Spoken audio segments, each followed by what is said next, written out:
Donc, il faut remettre en question le dogme du développement. L'idée de développement durable, sustainable development, est une idée qui ne réussit pas à enlever toute la nocivité et toutes les carences de la notion de développement. Il faudrait parler à ce moment-là de développement humain. Pourquoi? Parce que le développement tel qu'il a été conçu nous dit que c'est la technique et l'économie qui sont la locomotive qui va entraîner tout le train d'une vie meilleure, de la démocratie, du bien-être, de la satisfaction, de la diminution des conflits sociaux. Or, en fait, il n'en est rien. D'ailleurs, on a bien vu le développement économique avec des dictatures, comme sous la dictature de Pinochet. On voit bien que ça n'apporte pas la démocratie et le bien-être. Bien sûr, ça apporte certaines libérations, ça apporte des choses importantes, mais il faut changer le mot de développement, changer le sens de ce mot et vous dire développement humain.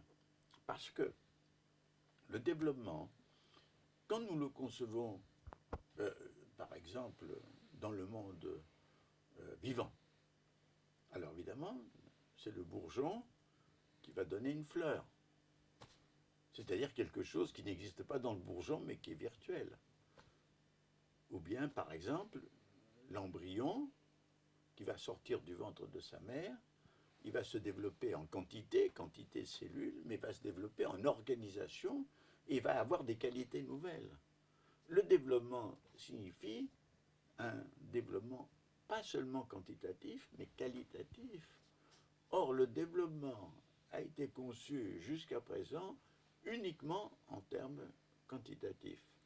Et cette notion a été appliquée de façon unique à des cultures, à des civilisations très différentes les unes des autres, selon ce modèle standard occidental, sans tenir compte du fait qu'il fallait opérer la symbiose entre les cultures, entre ce que les cultures ont acquis de richesse, de valeur dans les arts de vivre et dans les connaissances, y compris médicales, et ce que nous, notre culture occidentale, peut apporter de liberté, de démocratie, de santé. Donc, au lieu de penser toujours à des symbioses, à ce que moi j'appellerais une politique de l'humanité, qui est la symbiose entre les qualités qui existent dans les différentes cultures, on applique de façon grossière et simpliste une seule formule qui ignore les qualités des cultures. Et je dirais même que je repense encore à Magid Ranimak, dont le premier texte était est-ce qu'il faut lutter contre l'analphabétisme, mais pas contre les analphabètes, parce que les analphabètes ne sont pas seulement des gens qui ne savent pas lire, ce sont des gens qui ont une culture orale, traditionnelle, millénaire, avec leur savoir, avec leur savoir-vivre, avec leur sagesse, avec leurs illusions, avec leurs superstitions, certainement. Mais nous-mêmes, nous avons aussi nos illusions et nos superstitions. À commencer, on a vécu pendant longtemps l'illusion du progrès comme une loi de l'histoire qui devait se réaliser automatiquement et qui s'est effondrée. Tout ceci pour vous dire que toutes ces crises ensemble, autrement dit que la mondialisation est en progrès et elle est en même temps, elle provoque sa propre crise. C'est-à-dire la crise de la planète. Je dirais la crise de l'humanité qui n'arrive pas à être humanité. Et elle provoque pas seulement cette crise, mais, mais ce qui a provoqué cette mondialisation, c'est-à-dire le vaisseau spatial Terre propulsé par l'économie, la science, la technique, le profit, il n'a pas de pilote. Il fonce vers l'abîme. Alors, c'est en fonction de ceci qu'il faut essayer de réfléchir à une perspective. Je dis, nous allons vers l'abîme. C'est une probabilité, ce n'est pas une certitude. Et que veut dire le mot de probabilité? Ça veut dire que, avec les meilleures informations qu'on peut disposer dans notre moment et dans notre temps, en voyant les processus actuels, la probabilité, c'est la catastrophe. Mais souvent dans l'histoire, l'improbable est arrivé. Pourquoi? Du nouveau surgit, de l'imprévu et parfois du créatif. Prenez par exemple une improbabilité très récente qui est le fait que Obama, cet outsider, cet homme qui n'était pas de naissance américaine, cet homme qui est noir et métis à la fois, que Obama ait été propulsé comme être le candidat du Parti démocrate et devenir président des États-Unis. Nul n'aurait pu prévoir une telle accession 6 mois auparavant. Et l'imprévu arrive souvent. Et les prises de conscience en période de crise peuvent s'accélérer. Parce que, qu'est-ce que c'est qu'une crise?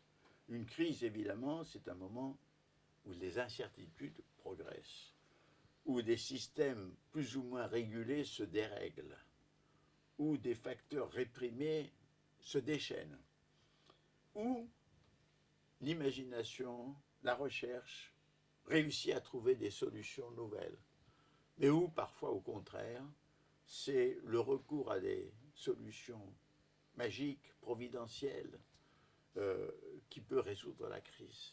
Du reste, nous l'avons vu après la grande crise économique de 1929 qui a déferlé sur le monde. Il y a eu 2 réponses à la crise. La première, c'était le New Deal de Roosevelt, qui est une réponse dans un cadre démocratique.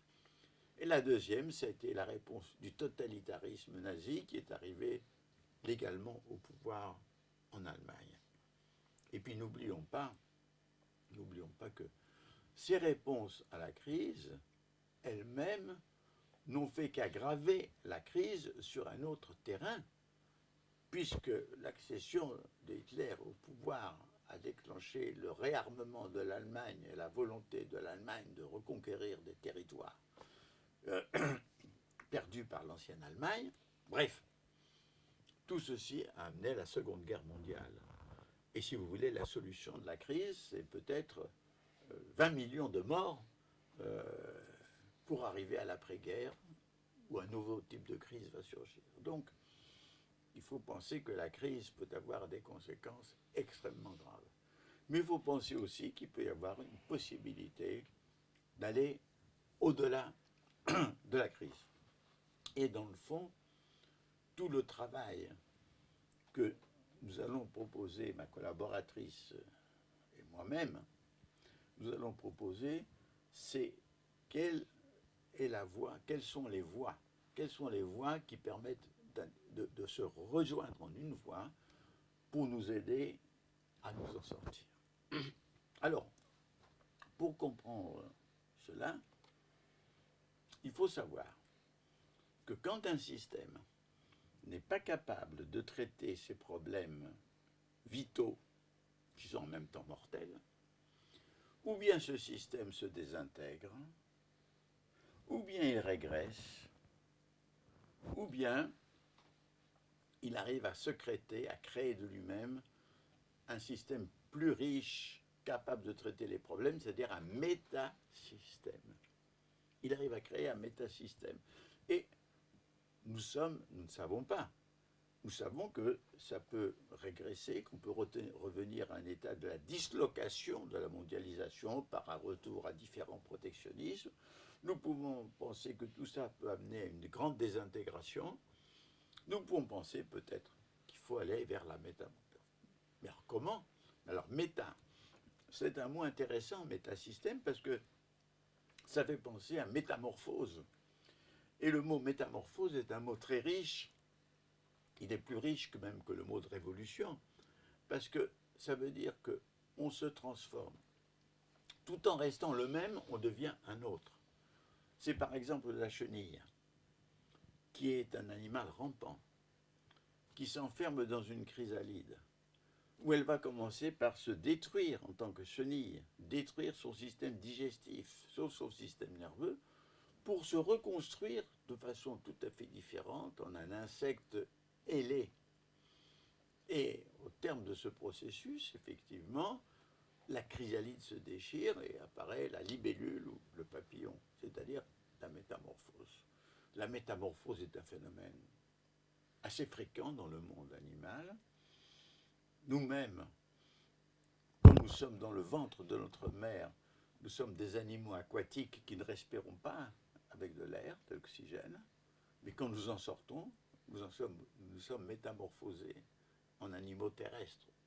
Mais dans l'histoire humaine, il y a eu des métamorphoses, comme le moment où des petites sociétés de chasseurs-ramasseurs qui peuplaient la Terre, en quelques points du globe, se sont réunis, organisés, hiérarchisés, je ne sais comment, pour créer des sociétés de l'histoire, les grandes sociétés avec les villes, les campagnes, l'agriculture, l'armée, la religion, les arts, etc.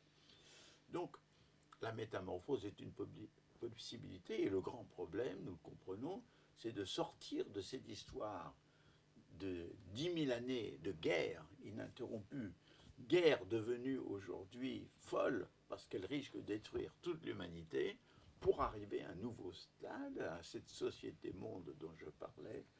Et comment y arriver? Alors c'est là où nous nous proposons d'explorer, disons, les voies pour y arriver.